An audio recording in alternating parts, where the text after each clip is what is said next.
What's going on, everyone? In this video, we are looking at the Week 15 NFL final look. We have a 11-game main slate for tomorrow because we have a 2-game slate today. So football-filled weekend. Hopefully, it goes great for everyone. Last few main slates have been great to us. Looking to keep it going.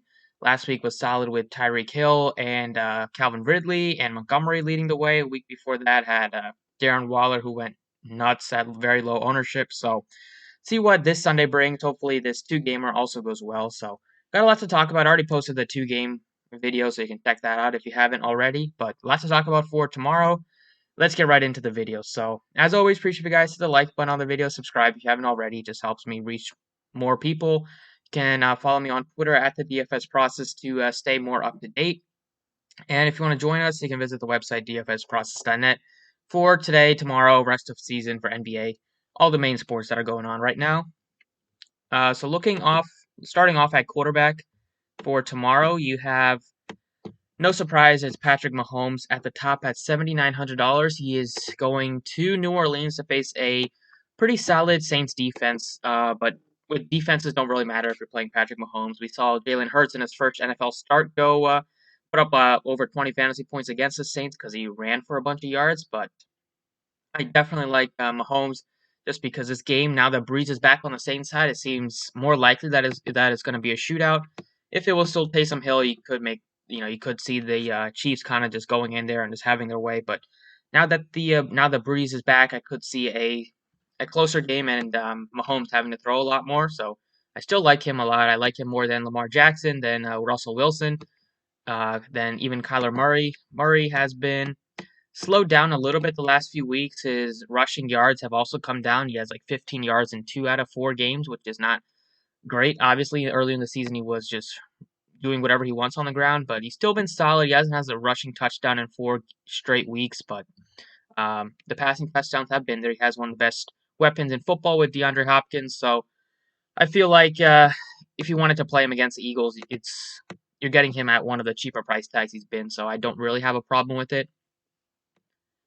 Other guys to consider, I like Deshaun Watson to bounce back here against the Colts. I'm expecting at least he gets one of his weapons back in Brandon Cooks. Wish he had Will Fuller because those two have just had great chemistry, especially this season. But at least he gets Brandon Cooks back. He still has Kiki Kuti. So 2 deep threats against this Colts defense that have been giving up a lot more yardage and points the last few weeks. So I could see Watson in a dome kind of keeping this game close. And this game seems to be one of my favorite stacks, especially with the way the Colts offense is looking.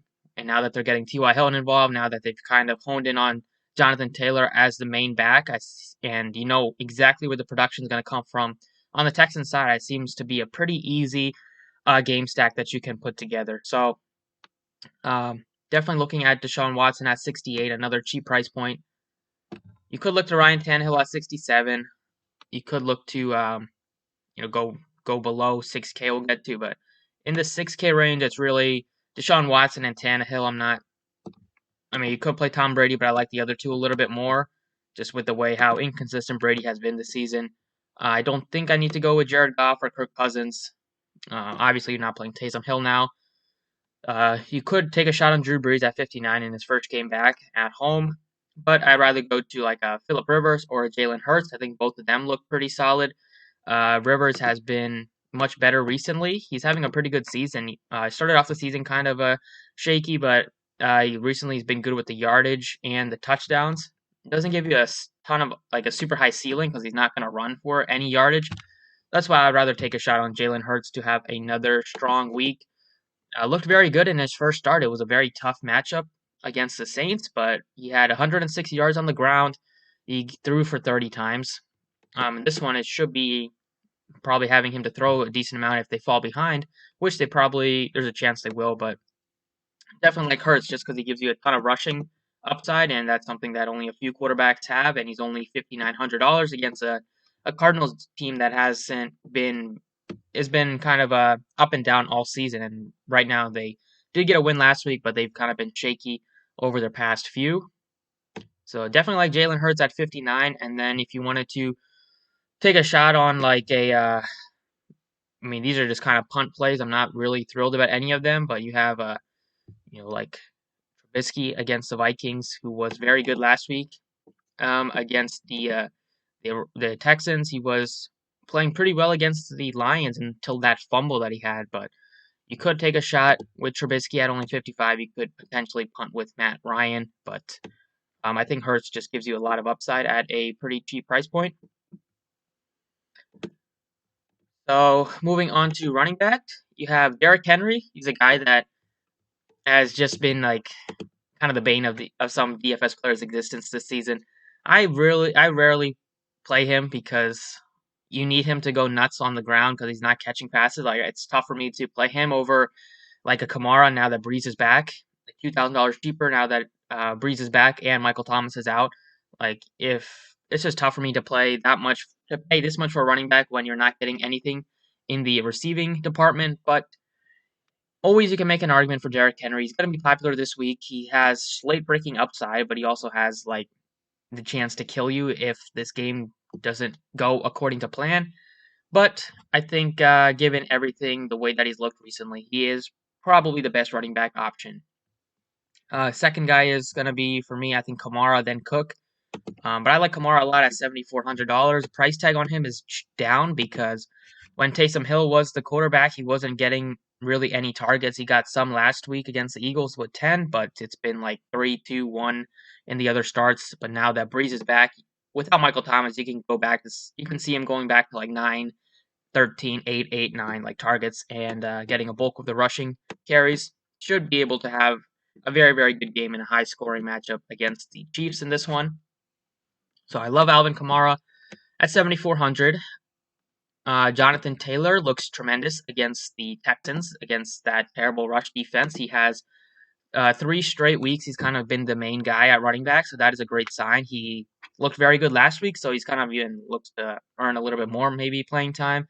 He can catch you some passes. He is just a guy that I feel really good about. So I think going 2 guys in the 7K range with Kamara and Jonathan Taylor is fine. Like you could see both of them having a similar game to Henry. If Henry goes for like 30 and they go for like 20, like 25, you're like looking fine with the savings that you get.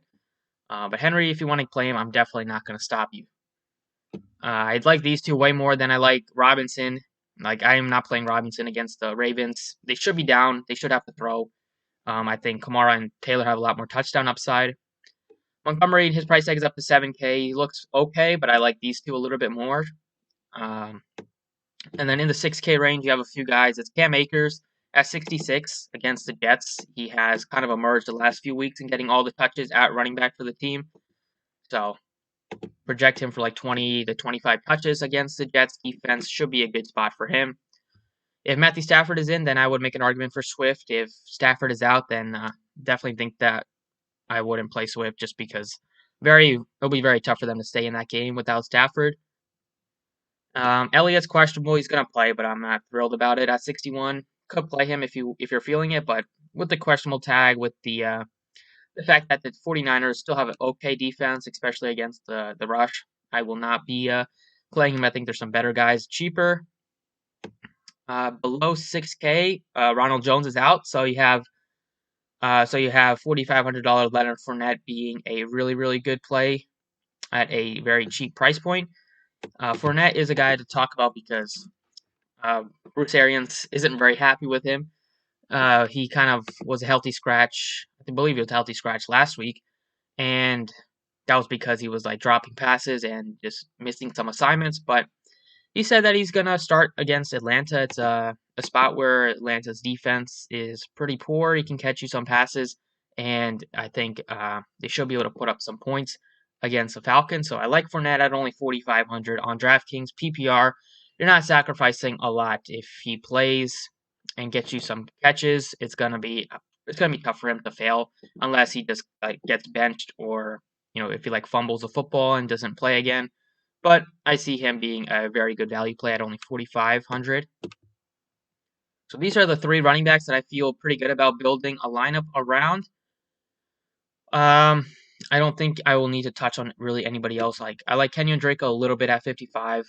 I like Miles Sanders a little bit at 6,900, and that's kind of it. Like I think there's plenty of guys in the 6K range, like Akers, Miles Sanders. They look good in that range, and then 7K range is pretty loaded with Kamara, Jonathan Taylor, Montgomery.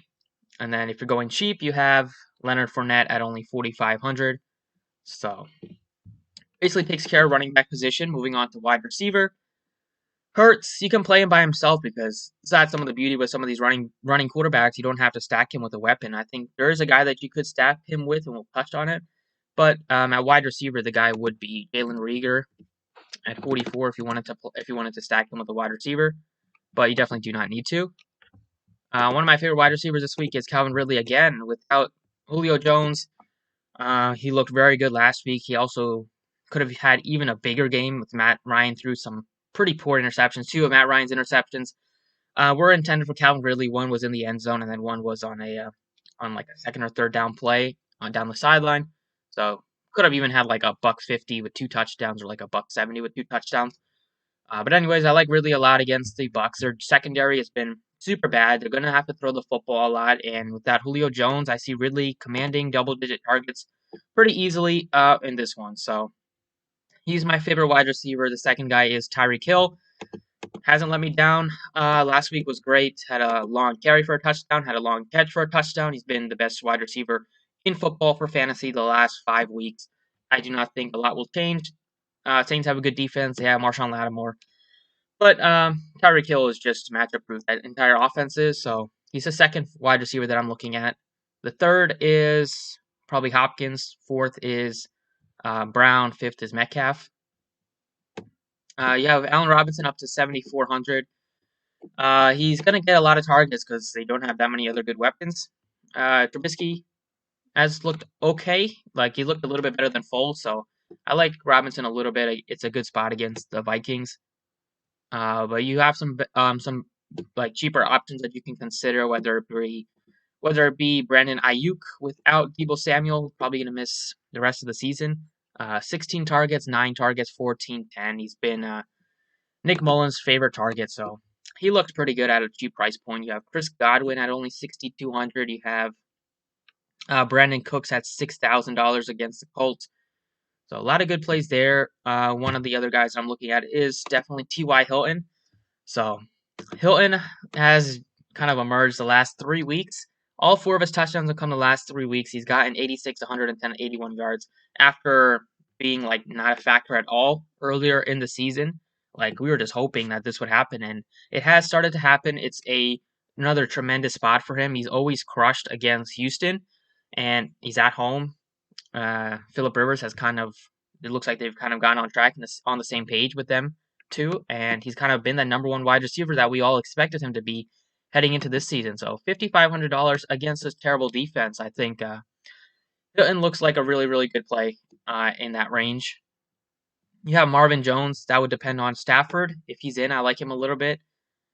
You have quite a bit of guys below like $5,000. You have Russell Gage without Julio at only 4,700. He looks good. You have CeeDee Lamb at only $4,500. That is a super cheap price point for a guy with all that upside that he presents. You have Jalen Reagor. You have Crowder at only 44. That's the cheapest price tag you'll see on Crowder. If he plays, he's going to avoid Jalen Ramsey, so that's a good sign for him. He's already Sam Darnold's favorite guy, and they will probably shut down like Perriman. So Crowder looks to be in line for a few more targets. And that's pretty much it. Now that Minshew is probably back, now that Minshew is starting again, you have Keelan Cole, viable play at 4K for tournaments. You have Lenny Shenault at 38, or Laviska Shenault at 38. But that's kind of it. Like, I don't see myself going any cheaper at wide receiver. I like Hilton a lot, and then I think you can run it back with like a Kiki Kuti, who's only $5,300 against the Colts. At tight end, you have Travis Kelce at 8K. It's going to be tough for me to get to him. I like Andrews a little bit. I would have loved Logan Thomas, but I do not like him very much with Haskins. I would have loved him with Alex Smith. There's quite a bit of cheap guys that you can consider. Like Zach Ertz is back. He played last week. He played a good amount of snaps. He played 50 snaps on offense. Only got 3 targets. But it seems like they will probably start to ramp him up. He's been back the last couple weeks, and it's just super surprising how bad of a season he's having. But he's been hurt for a huge part of it. And now that they have Hurts back, I think they'll probably try to get. Now that Hurts is starting and played pretty well last week, I see them probably getting Ertz more involved. So 3,400 for him. You can play him. I don't think he'll be popular. You have Jared Cook without Michael Thomas. You have Hayden Hurst. You could look to him. He's been bad, but no, Julio is a decent spot for him to get back on track. You could maybe look at Cole Kmet. If Jimmy Graham is out, you could play Jimmy Graham if Graham plays. But a lot of guys in this range that look appealing. I think some of the guys some of my favorites are Zach Ertz at 34, Jared Cook in a bounce back, and then Irv Smith, and then the fourth guy is Hayden Hurst. Yeah, so that's it. Defenses this week, I will not be getting to the Rams just because it's super expensive. I think I will be going cheap with maybe the Washington football team at home against Seattle. Their defense has looked really, really good the last, basically the entire season they've been solid, but recently they've been able to put up some points. It's been against some bad teams, but I still like the fact that they can get to the quarterback. They have, even though Wilson is hard to sack, but Wilson has thrown some picks recently, so could be a spot that they can pay off that salary. I like the Cowboys against Nick Mullins. Mullins throws picks almost every single game. He has multiple turnovers, so Cowboys coming off of their best performance. They were super popular. I did end up having them last week, and it worked out great. But Mullins, 2 turnovers, 1 turnover, 2 turnovers. So probably going to turn the ball over at least once. Cowboys defense looks pretty solid at only 2,700. And then you could look to the Vikings just because you never know what you're going to get with the Bears offense. And then you can maybe look to it's kind of it. Maybe the Eagles if you wanted to punt, but I like the Cowboys the most, then the Redskins, and then the Vikings in the cheap range. In the mid 3K range, it's the Titans if Matt Stafford is out, so keep an eye on that. And it's the Dolphins too at 37 with the way the offense and Cam Newton has turned the football over this season. So that's kind of it for the DraftKings breakdown. Go cheap at defense, go cheap at tight end, and you can still have 5K plus to pay up at wide receiver. So let's go ahead and look at FanDuel and see what their pricing looks like for this week. All right, on FanDuel, starting off at quarterback, you have Patrick Mahomes, most expensive quarterback, no surprise, 8,900 for him. Definitely viable as he is every single week. Then you have Wilson. I'm not that interested this week. I'd rather go up to Mahomes if I was paying up at quarterback, or go a little bit cheaper this week. But Mahomes is the guy that I'm looking at above 8K. I like Watson a lot at 81 against the Colts just for tournaments. I'm not interested in Tom Brady at 79 or Jared Goff at 78.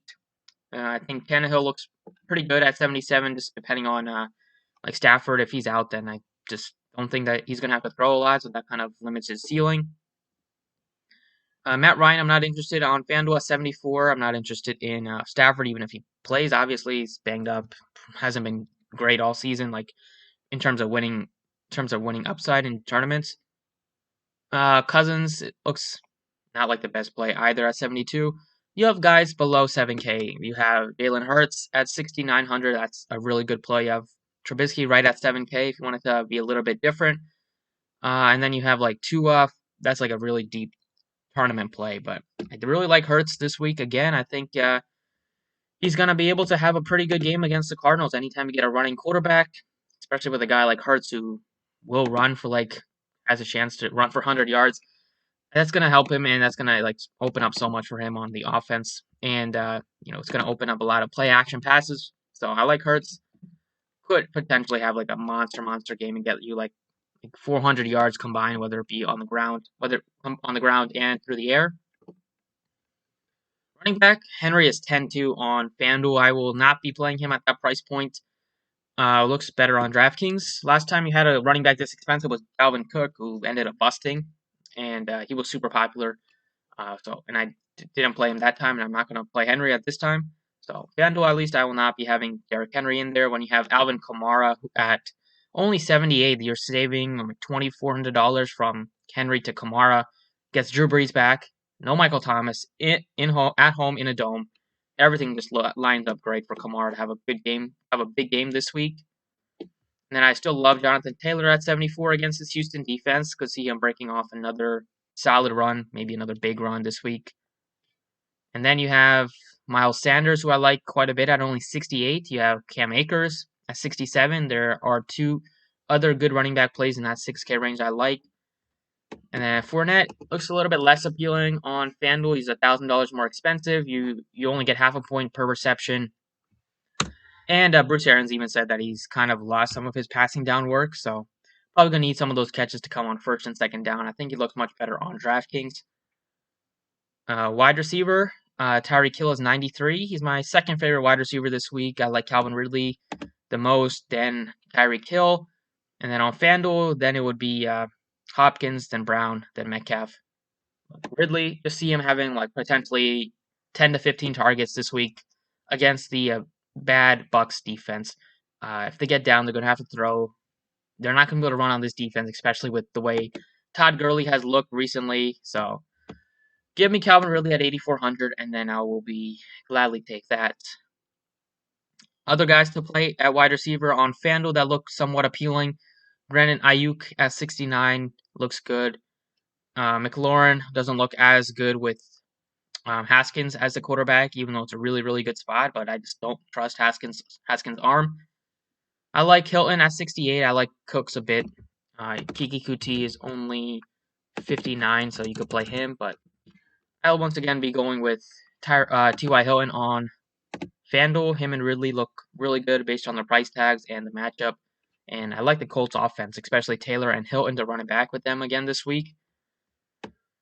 So they look very good.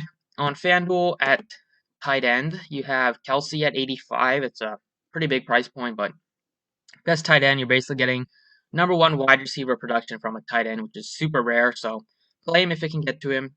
Then you can look to Mark Andrews at 68 if you can't. But I still like the cheap tight ends that I liked on DraftKings, whether it be Jared Cook, whether it be Hayden Hurst, Irv Smith, Zach Ertz. I think all four of them look pretty appealing this week. I'll probably go with one of those 5K tight ends just to save some money.